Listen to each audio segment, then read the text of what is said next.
Bismillahirrahmanirrahim. Assalamualaikum warahmatullahi wabarakatuh. Selamat pagi. Perkenalkan, kami dari kelompok 4, angkatan 6, peserta Latsar CPNS Kabupaten Majalengka tahun 2022. Pada kesempatan kali ini, kami akan berdiskusi mengenai reshaping berakhlakologi. Berakhlak sendiri merupakan nilai dasar atau core values yang harus dimiliki oleh setiap ASN. Berakhlak ini merupakan akronim dari berorientasi pelayanan, akuntabel, kompeten, harmonis, loyal, adaptif, serta kolaboratif. Sebelumnya, izinkan saya untuk memperkenalkan anggota kelompok kami terlebih dahulu. Yang pertama, NDH 04, Aska Safitri Asyami, NDH 09, Eva Nur Hafidah, NDH 24, Endah Puspita Ningrum, NDH 19, Ade Hisni Mila Solihah, dan NDH 14, Lutfi Fauzia. Selanjutnya, mari kita mulai saja diskusi mengenai reshaping berakhlakologi ini, dimulai dari nilai pertama, yaitu nilai berorientasi pelayanan. Baik, untuk yang pertama itu berorientasi pelayanan yang memiliki arti keinginan memberikan pelayanan prima demi kepuasan masyarakat. Untuk panduan perilakunya sendiri itu ada 3. Yang pertama, memahami dan memenuhi kebutuhan masyarakat.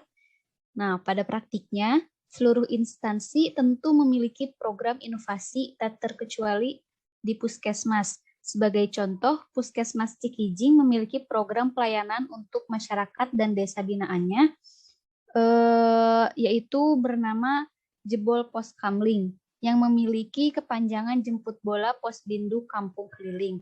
Nah, program ini bertujuan untuk meningkatkan capaian indeks keluarga sehat di Kecamatan Cikijing. Selain itu, dalam rangka menerapkan nilai berorientasi pelayanan, Puskesmas juga melaksanakan pelayanan vaksinasi COVID-19 yang bertempat di daerah desa binaannya masing-masing. Hal ini bertujuan agar memudahkan jangkauan masyarakat dalam memperoleh vaksinasi COVID-19. Yang kedua itu ada ramah, cekatan, solutif, dan dapat diandalkan.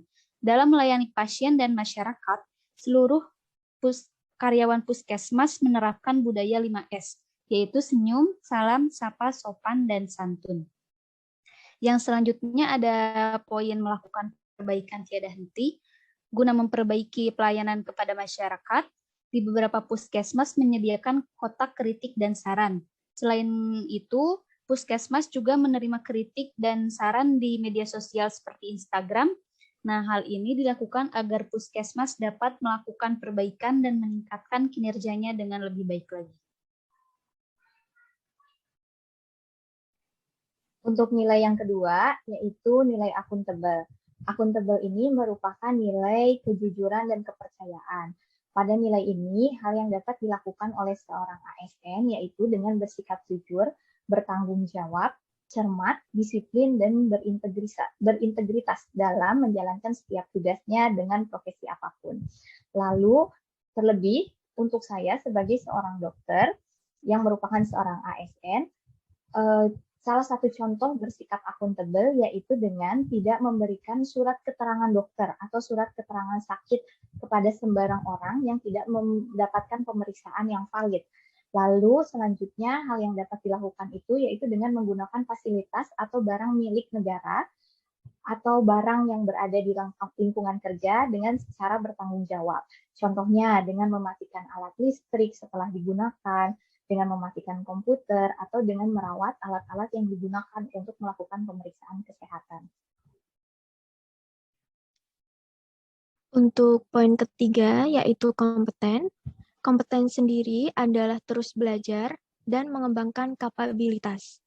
Di dalam lingkungan kerja, kita dapat meningkatkan kompetensi diri untuk menjawab tantangan yang selalu berubah, yaitu bisa dengan mengikuti seminar untuk mendapatkan ilmu baru yang berkaitan dengan tugas yang diemban.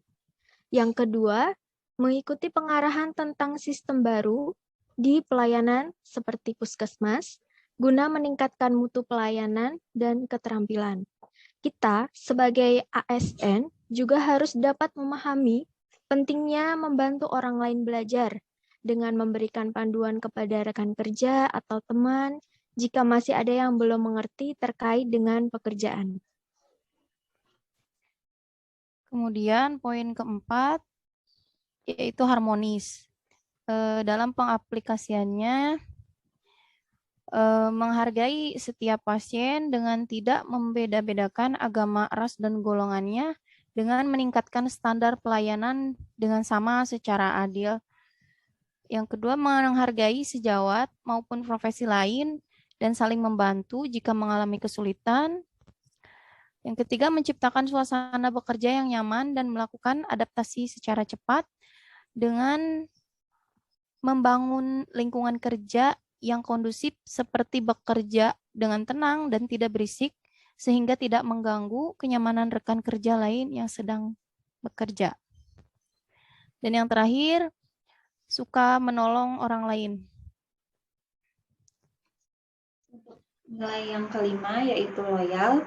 Loyalitas itu berdedikasi dan mengutamakan kepentingan bangsa dan negara, dan kesetiaan terletak pada ideologi dan dasar negara Pancasila, Undang-Undang Dasar Negara Republik Indonesia, NKRI, serta pemerintahan yang sah.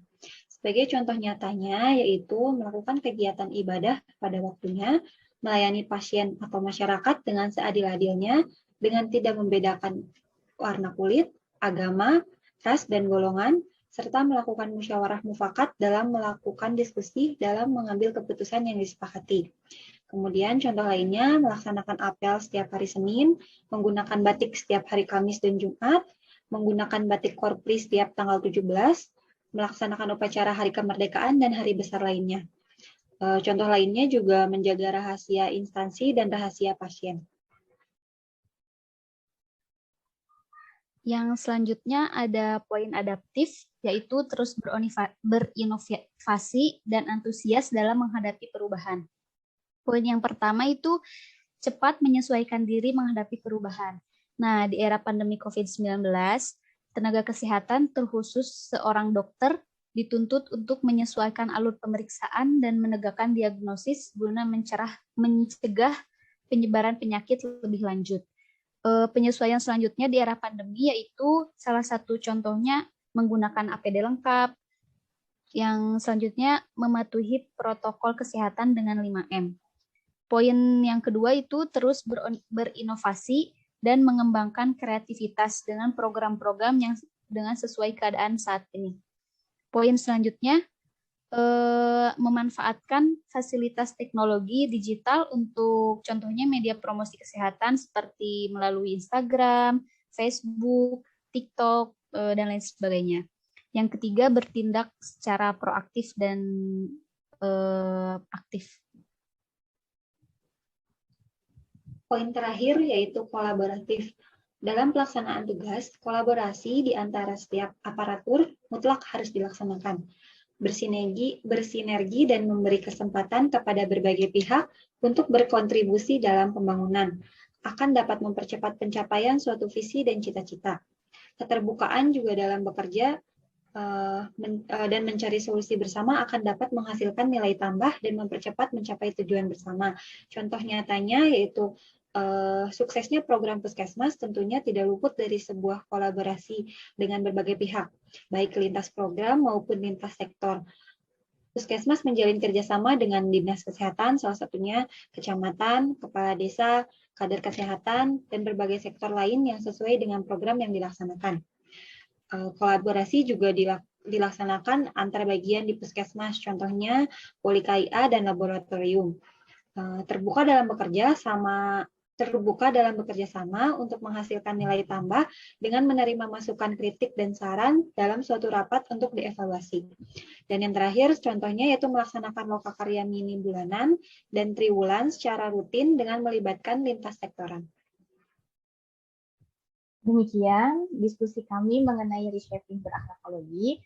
Semoga dengan memahami dan menerapkan nilai-nilai berakhlak tersebut, seorang ASN dapat menjadi ASN yang profesional, dapat mempersingkat birokrasi dan menghindari pungli, dapat mencegah korupsi, kolusi, serta nepotisme, serta dapat memberikan pelayanan publik secara baik dan sesuai dengan prosedur.